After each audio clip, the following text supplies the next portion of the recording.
ओम नमः शिवाय। दोस्तों आपका हमारे चैनल पर स्वागत है।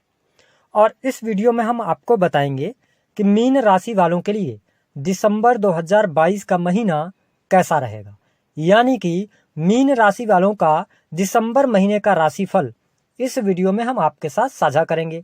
साथ ही आपके प्रश्नों के जवाब भी मिलेंगे, जैसे कि कैसा रहेगा आपका व्यापार, नौकरी, आर्थिक स्थिति, संतान की स्थिति, प्रेम संबंध, घर परिवार की स्थिति, विदेश की स्थिति किस प्रकार की रहने वाली है। संपूर्ण विषय की जानकारी इस वीडियो में हम आपके साथ साझा करेंगे। तो आइए वीडियो की शुरुआत करते हैं। देखिए, मीन राशि वालों, सबसे पहले आपको चार्ट में जो ग्रह गोचरी स्थितियां हैं वो दर्शाई गई हैं, उनको आप समझें। सबसे पहले अगर हम देखें तो आपके जो राशि के स्वामी हैं गुरुदेव बृहस्पति, वो आपके लग्न में हैं। सेकंड हाउस के अंदर राहु देव गोचर कर रहे हैं। इसके साथ ही अगर देखा जाए तो यहाँ पर थर्ड हाउस के अंदर मंगल देव वक्री हैं। इसके साथ चौथा भाव जो है उसमें कोई भी ग्रह नहीं है, पंचम भाव में भी कोई ग्रह नहीं है, सिक्स हाउस के अंदर भी कोई ग्रह नहीं है, सेवंथ हाउस के अंदर भी कोई ग्रह नहीं है, अष्टम भाव में केतु विराजमान है। साथ ही अगर देखा जाए तो नाइन्थ हाउस के अंदर सूर्य, बुध और शुक्र की युति बनी है। हालांकि बुध देव 3 तारीख को यानी कि 3 दिसंबर को आपके दसम भाव में चले जाएंगे। वही अगर देखा जाए तो शुक्र देव भी आपके दसम भाव में चले जाएंगे 5 दिसंबर को। और सूर्य का जो राशि परिवर्तन होगा भाग्य भाव से, ये आपके 10th हाउस में जाएंगे, अपनी मित्र राशि में जाएंगे 16 दिसंबर 2022 को। तो इन ग्रह गोचरी स्थितियों के आधार पर आइए जानते हैं सबसे पहले कि आपका स्वास्थ्य कैसा रहेगा। देखिए, मीन राशि वालों, अगर हम बात करें तो आपके जो राशि के स्वामी हैं, लग्न भाव आपका बहुत मजबूत है, क्योंकि गुरुदेव बृहस्पति यहाँ पर गोचर कर रहे हैं, जो कि काफी लंबे समय से वक्री थे, अब मार्गी हो गए। साथ ही 6 हाउस के लॉर्ड बनते हैं सूर्यदेव, जो कि अपनी मित्र राशि में है। तो अगर हम कहें तो दिसंबर का जो महीना है वह स्वास्थ्य के लिहाज से आपके लिए बहुत अच्छा रहने वाला है। स्वास्थ्य में किसी भी प्रकार की आपको तकलीफ नहीं होगी। साथ ही शनिदेव आपके 11th हाउस में गोचर कर रहे हैं, जहां से इनकी तीसरी दृष्टि आपके लग्न पर पड़ रही है। तो ध्यान दें कि थोड़ा बहुत तनाव की समस्या आपको हो सकती है, अथवा आप में आलस्य हावी हो सकता है, अथवा थोड़ा बहुत तकलीफ, शारीरिक रूप से हड्डियों में तकलीफ आपको महसूस हो सकती है। लेकिन ओवरऑल स्थिति हम देखें तो आपके लिए ग्रह गोचरी स्थितियों के आधार पर स्थिति बहुत बढ़िया बन रही है। किसी भी प्रकार से स्वास्थ्य की समस्या यहाँ पर दिखाई नहीं दे रही है, क्योंकि 6 हाउस के लॉर्ड भी अच्छी कंडीशन में है, साथ ही आपके लग्न के स्वामी भी अच्छी कंडीशन में है। अब आइए बात करते हैं कि आपके लिए परिवार के लिए कैसा रहेगा। देखिए, अगर हम परिवार भाव की बात करें तो कुटुंब को हम सेकंड हाउस से देखते हैं, इसको परिवार से भी देखते हैं। साथ ही जो इंस्टेंट फैमिली आपकी होती है उसको हम चौथे भाव से देखते हैं। कहने का ये मतलब है कि जिस परिवार के साथ अभी आप वर्तमान में रह रहे हैं। तो देखिए, सेकंड हाउस के अंदर राहु हैं, तो आप अपने परिवार को लेकर बहुत ज्यादा फोकस्ड रहेंगे, परिवार के लोगों को खुश रखने का प्रयास करेंगे और पारिवारिक जिम्मेदारियों को भी लेते नजर आएंगे। कैसे लेते नजर आएंगे? क्योंकि आपके सेकंड हाउस के जो लॉर्ड बनते हैं ना, वो मंगल देव बनते हैं। और मंगल देव कहाँ पे आ गए हैं? थर्ड हाउस के अंदर आ गए हैं, जो कि वक्री हैं। थर्ड हाउस जो होता है ना, वो आपके भाई बहनों का होता है।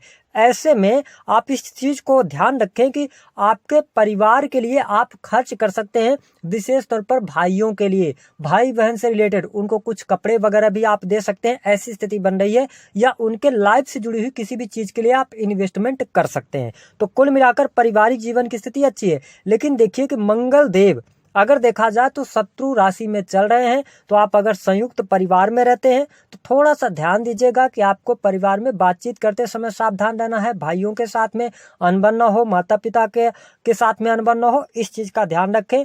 ओवरऑल स्थिति बहुत बढ़िया है। आप अपने परिवार के लिए इस महीने बहुत कुछ करने वाले हैं, तो आप बिल्कुल चिंता न करें, अच्छी स्थिति बनेगी। बात करते हैं आपके लिए भूमि भवन वाहन की स्थिति क्या होगी। तो देखिए, भूमि भवन वाहन के लिहाज से अगर हम देखें तो मीन राशि वालों, आपके लिए स्थिति बेटर होगी। क्यों बेटर होगी? क्योंकि बुध देव जो कि आपके चौथे भाव और इसके साथ में अगर देखा जाए तो सप्तम भाव के स्वामी होकर और 10th हाउस में गोचर करेंगे 3 दिसंबर के बाद, जहां से इनकी 7वीं दृष्टि आपके चौथे भाव पर जाएगी। तो ये स्थिति बेहतर रहेगी। आपके घर परिवार के लोगों का सहयोग मिलेगा, परिवार के अंदर मान सम्मान की प्राप्ति होगी। और साथ ही अगर देखा जाए तो आप कोई न कोई इन्वेस्टमेंट अथवा कोई ऐसी वस्तु खरीद सकते हैं जो कि आपको व्यापार के लिए बढ़ाने के लिए हो, अथवा आप किसी भी प्रकार से भूमि भवन वाहन का कार्य करना चाहते हैं तो उसके लिए भी समय अनुकूल रहेगा, लेकिन 16 दिसंबर के बाद, क्योंकि जब सूर्य और बुध का बुधादित्य योग बनेगा तो वहां से आपके लिए ज्यादा बेस्ट रिजल्ट देखने को मिलेंगे। तो भूमि भवन वाहन से संबंधित कार्य अटके हुए हैं, कार्य रुके हुए हैं, अथवा आप उनको करना चाहते हैं तो आप 16 दिसंबर के बाद देखेंगे कि आपके थोड़े से प्रयासों के बावजूद आपको सफलता प्राप्त हो जाएगी। बात करते हैं यहां पर अगर देखा जाए तो पंचम भाव की स्थिति की, तो अगर देखें तो पंचम भाव में मीन राशि वालों आपके जो राशि के स्वामी है बृहस्पति, उनकी दृष्टि पड़ रही है। और ध्यान रखें कि बृहस्पति की दृष्टि जहां पर पड़ती है तो आप ये समझ लीजिए कि वहां पर गंगा जल का छिड़काव हो गया है, यानी कि वह स्थान पवित्र हो गया है। तो पहला तो प्रेम संबंध आपके लिए अच्छा हो जाएगा, प्रेमी प्रेमिकाओं के बीच में आपस में बॉन्डिंग अच्छी रहेगी, प्रेमी अथवा प्रेमिका के करियर से जुड़ी कोई खुशखबरी मिल सकती है या उनके परिवार को लेकर कोई खुशखबरी मिल सकती है, तो ये स्थिति आपके लिए ज्यादा बेस्ट रहेगी। साथ ही अगर आप प्रेम विवाह करना चाहते हैं उसके लिए भी समय अनुकूल रहेगा। अगर पहले से आपके प्रेम संबंध में कोई समस्या चल रही थी या लड़ाई झगड़े हो रहे थे या ब्रेकअप हो गए थे क्योंकि गुरुदेव बृहस्पति वक्री हो गए थे, तो यहाँ पे आपको शुभता मिलेगी, तो आप बिल्कुल भी चिंता ना करें। इसके साथ ही अगर देखा जाए तो पंचम भाव पर गुरुदेव बृहस्पति की दृष्टि पड़ना, यहाँ पर आपके लिए उच्च शिक्षा के लिए समय बहुत अच्छा रहेगा। अगर आप पढ़ाई लिखाई कर रहे हैं तो आपके शिक्षा के लिहाज से जो समय रहेगा दिसंबर का बेहद ही शानदार रहेगा। और ध्यान रखें मीन राशि वालों, यहाँ पर आप अध्यात्म से जुड़ सकते हैं, ठीक है, आध्यात्मिक चीजों में आपका मन लग सकता है, आप कुछ नई नई चीजें सीखना चाहेंगे, धर्म कर्म के कार्यों से जुड़ना चाहेंगे। साथ ही उच्च शिक्षा के लिहाज से भी समय बेहद ही अनुकूल रहेगा। लेकिन ध्यान थोड़ा सा आपको ये देना होगा कि जो जहाँ तक टेक्नोलॉजी के फील्ड से जुड़े हैं उनके लिए थोड़ा सा समय विपरीत रह सकता है। लेकिन अगर आप मीन राशि वाले हैं और आप शिक्षा से जुड़ा हुआ कार्य, टीचिंग वगैरह के कार्य, इन क्षेत्रों में आपको अच्छा लाभ मिलेगा। अगर आप प्रिंसिपल वगैरह हैं, किसी भी संस्थान को चलाते हैं, सरकारी क्षेत्र से जुड़े हैं, तो यहाँ पे पद प्रतिष्ठा की भी प्राप्ति आपकी नॉलेज की वजह से हो जाएगी। तो कुल मिलाकर शिक्षा जो स्टूडेंट हैं उनके लिए अच्छा रहने वाला है। अब हम बात करते हैं कि आपके लिए किस प्रकार की स्थिति रहेगी रोग ऋण और शत्रुओं की। तो स्वास्थ्य के बारे में हमने बताया, शत्रु की स्थिति जो है सूर्य देव 16 तारीख तक अगर देखा जाए तो आपके भाग्य भाव में है, तो शत्रुओं की चिंता नहीं करनी है, शत्रुओं से कोई आपको प्रॉब्लम नहीं होगी क्योंकि 6 हाउस का जो लॉर्ड है वो 9th हाउस में चला गया है। तो यहाँ पर शत्रु भी आपका सहयोग करते नजर आएंगे। अगर किसी भी प्रकार से वो परेशान कर रहे थे, लड़ाई झगड़े वाद विवाद चल रहे थे, तो आपसे माफी भी मांग सकते हैं, है ना, वो ये कह सकते हैं आपसे कि उनसे गलती हो गई, ये चीजें आपको देखने को मिलेगी। तो आप इस चीज को लेकर निश्चिंत हो जाएं मीन राशि वालों। साथ ही अगर देखा जाए तो 6 हाउस के जो लॉर्ड बनते हैं वो सूर्य देव बनते हैं, सूर्य देव आपके भाग्य भाव में चले गए, तो यहाँ पर कर्ज से मुक्ति के भी अच्छे खासे योग बनेंगे। और ये योग ज्यादातर 16 दिसंबर के बाद देखने को मिलेंगे। हालांकि क्यों मिलेगा ऐसा, क्योंकि सूर्य देव 10th हाउस के अंदर जब चले जाएंगे, 10th भाव के अंदर चले जाएंगे, तो यह स्थिति आपके लिए बहुत बढ़िया रहेगी। साथ ही 10th भाव में सूर्य के जाने की वजह से, क्योंकि ये 6 हाउस जो होता है ना वो आपके कंपटीशन का भी होता है, एग्जाम का भी होता है, तो यहाँ पर आपको बहुत अच्छे लाभ मिलेंगे। सबसे इंपॉर्टेंट बात, 1 दिसंबर से लेकर 16 दिसंबर तक अगर कोई रिजल्ट आना है, आपने पहले से कोई एग्जाम दिया है, उसमें पास होने की 100% सफलता दिखाई दे रही है। दूसरी स्थिति कि 16 दिसंबर के बाद अगर आप सरकारी क्षेत्र में, एडमिनिस्ट्रेशन के क्षेत्र में, शिक्षा के फील्ड में या इसके अलावा डॉक्टरी लाइन के अंदर अगर आप प्रयास करना चाहते हैं, आप कोई एग्जाम देना चाहते हैं, तो उसमें 100% सफलता आपको प्राप्त होती नजर आ रही है। कंपटीशन का एग्जाम आपका बहुत बढ़िया रहेगा। बात करते हैं आपके लिए सप्तम भाव की स्थिति क्या होगी। देखिए मीन राशि वालों, सप्तम भाव के जो लॉर्ड बनते हैं वो बुध देव बनते हैं। बुध देव तो पहले 3 तारीख तक आपके 9th हाउस में रहेंगे, उसके बाद ये 10th हाउस के अंदर चले जाएंगे। तो यहाँ पर आप देख सकते हैं कि आपके करियर में, व्यवसाय में, आपके जो जीवन साथी हैं उनका पूर्ण रूप से सहयोग आपको मिलने वाला है। साथ ही सप्तम भाव पर गुरुदेव बृहस्पति की दृष्टि पड़ना आपके लिए बहुत इंपॉर्टेंट रहेगा। काम कारोबार में विस्तार आपको देखने को मिलेगा। कार्य आप नया शुरू करना चाहते हैं, उसके लिए यह महीना जो रहेगा बेहद ही शानदार बना रहेगा। साथ ही अगर आप देखें कि पार्टनरशिप चल रही थी, आपकी पार्टनरशिप में कोई दिक्कत आ रही थी, तो उससे भी आप बाहर निकलेंगे। वाद विवाद चल रहे थे या वाइफ के साथ में संबंध आपके अच्छे नहीं चल रहे थे, बहुत अच्छे योग यहाँ पर बनेंगे। मीन राशि वालों, दिसंबर का महीना वैवाहिक जीवन के लिहाज से बहुत अच्छा है। बिजनेस में आपको लाभ प्राप्त होगा। आपकी बुद्धिमत्ता के कारण, ज्ञान के कारण, नॉलेज के कारण आप बहुत अच्छा बिजनेस में प्रदर्शन करेंगे दिसंबर के महीने में। और ध्यान रखें कि आपको बहुत अच्छा लाभ और वृद्धि 16 दिसंबर के बाद और अच्छे तरीके से देखने को मिलेगी, क्योंकि सूर्य और बुध का बुधादित्य योग भी यहाँ पर बनता हुआ नजर आएगा। तो ये स्थिति आपके लिए बेहतर बनने जा रही है। साथ ही अगर देखा जाए तो केतु देव आपके अष्टम भाव में है। देखिए यहाँ पर जब केतु अष्टम भाव में है तो आपकी सिक्स सेंथ को अच्छा रखेंगे, यानी कि कुछ घटनाएं जो होनी होंगी उनको पहले ही आप भाप जाएंगे।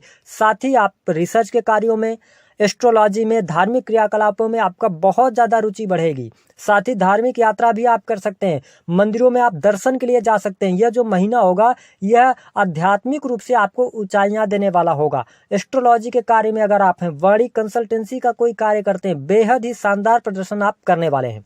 साथ ही अगर देखा जाए तो 10th हाउस के अंदर सूर्य और बुध की युति होना, साथ ही शुक्र देव की युति होना, ये स्थिति आपके लिए बहुत बढ़िया रहेगी। जो मीन राशि वाले हैं, विशेष तौर पर अगर आप राजनीतिक क्षेत्र से जुड़ाव रखते हैं, क्रिएटिव फील्ड से जुड़ाव रखते हैं, अथवा वाणिज्य से जुड़े हुए हैं, टीचिंग वगैरह करते हैं, मैथ के टीचर हैं आप, बहुत अच्छा प्रदर्शन करने में आप सफल होंगे। मान सम्मान की प्राप्ति, सरकारी क्षेत्र में नौकरी मिलना, पद प्रतिष्ठा की प्राप्ति होना, वर्चस्व बढ़ना, 16 दिसंबर के बाद प्रमोशन की ओर, मनचाही जगह पर ट्रांसफर होना, ये स्थितियां आपको यहां पर देखने को मिलेंगी। जो आप चीजों को अपने सीनियर्स के साथ में, बॉस के साथ में प्रस्तुत करेंगे, एक्सेप्टेंस बढ़ जाएगी, आपकी वैल्यू बढ़ेगी। ये चीज बेहतर आपके लिए यहाँ पर बनी हुई है।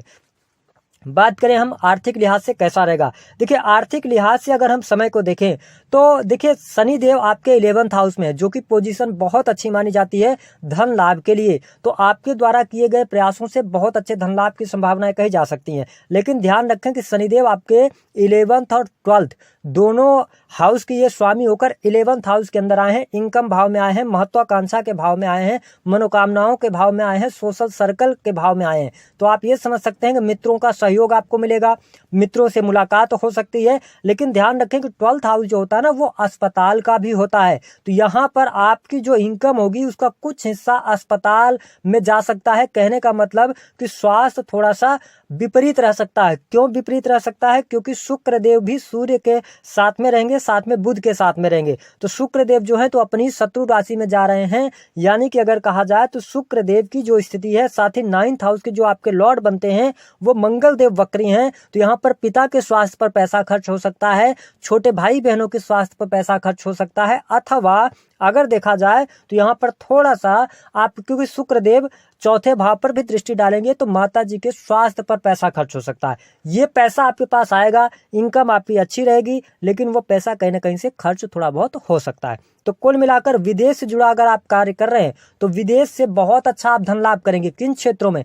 12th हाउस जो है आपका विदेश का होता है, और 12th हाउस के स्वामी जो है स्व राशि के होकर 11th हाउस में आ गए। तो अगर आप क्रिएटिव फील्ड से जुड़े हैं, सोशल मीडिया के माध्यम से पैसा कमाते हैं, साथ ही 2nd हाउस को आप देखें, 2nd हाउस में राहु बैठे हैं, तो विदेशी भूमि से बहुत अच्छा लाभ ये कराएंगे। साथ ही अगर देखा जाए तो आप बाहर जाकर कहीं पर कोई नौकरी प्राप्त करना चाहते हैं, उसके लिए अनुकूल समय रहेगा। विदेशी भूमि में से आपको बहुत अच्छे लाभ की संभावनाएं कही जाएंगी। तो कुल मिलाकर आपके लिए जो महीना है मीन राशि वालों, बहुत अच्छा रहने वाला है। हर प्रकार से, हर लिहाज से आपके लिए यहाँ पर शुभता देखने को मिलेगी। सिर्फ आपको थोड़ा सा निगेटिविटी मिलेगी, तो परिवार के स्वास्थ्य को लेकर भाई बहनों के साथ में झड़प न करें, इस चीज का ध्यान रखें। और अगर आप यात्रा करते हैं तो थोड़ा सा सावधानी रखिएगा, क्योंकि वाहन वगैरह चलाते हैं, क्योंकि 9th और 2nd हाउस के लॉर्ड होकर मंगल देव आपके 3rd हाउस में वक्री हो गए हैं। तो यहाँ पे थोड़ा सा आप ध्यान दीजिएगा।